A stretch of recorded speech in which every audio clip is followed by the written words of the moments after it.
Pabor ako. Kasi, di ba ang weteng, para magpatuloy yun, parang nagbibigay sila dun sa mga government officials ng lagay. Parang ganun, milyon-milyon, libo-libong pera. Kung magiging legal ang weteng, yung mga perang yun, syempre, mapupunta na yan sa government. Mas makakatulong pa, di ba, sa bayan.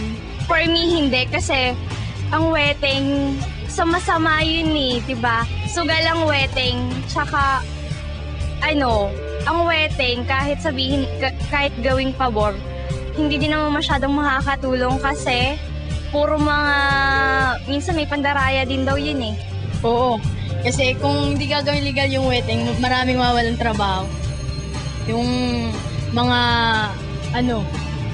yung tinatawag nilang kobrador, wala silang, may itutustos sa kanilang mga anak. Diba? Hindi, po yung birthday. Hindi,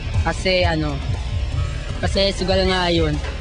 Lalo na kung mahirap ka, imbis na pangkakain mo na lang, itataya mo pa dyan. Tsaka, sa mata talaga ng Diyos, sugal ang weteng, kaya bawal.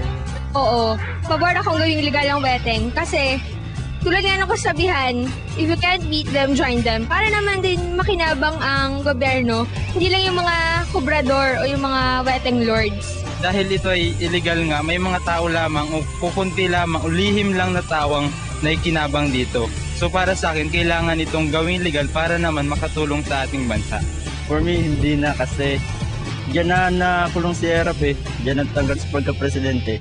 Once na maging legal ulit yan, baka si Gloria gayon din ang mangyari. Kaya kung kaya nilang i-stop, totally stop na lang.